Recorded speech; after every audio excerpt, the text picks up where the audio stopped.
Good evening, creatures of the night, and welcome once again to Flynn's Movie Macabre. Tonight's feature asks one of the greatest scientific questions ever committed to film. Just because you can, should you? And the answer?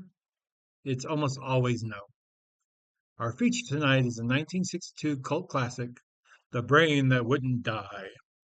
Now, if you've never seen this movie before, you're in for one of the most delightfully bizarre horror films of the early 60s. It has everything: a brilliant doctor, questionable medical ethics, a secluded laboratory, a mysterious creature locked behind the closet door, and enough bad decisions to fill an entire medical journal. Our story follows Dr. Bill Courtner, a gifted surgeon, a man who has apparently confused the Hippocratic Oath with at least a list of suggestions. Bill is absolutely convinced that modern medicine can conquer death itself. And as we've learned from the decades of horror movies, whenever someone says, "I've done the impossible," someone else usually starts screaming. Now, I have to admire Bill's confidence. His bedside manner, not so much.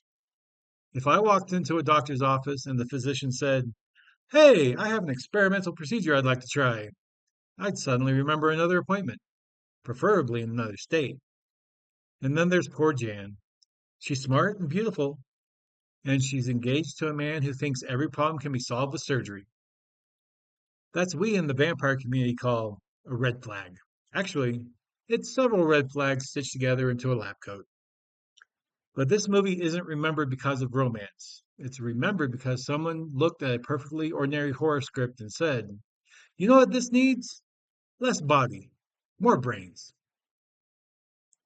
And let's not forget, this was made during the golden age of low budget horror, when filmmakers didn't need computer effects. They needed imagination, a few gallons of fake blood, and the confidence to tell the audience, "Don't worry, trust us."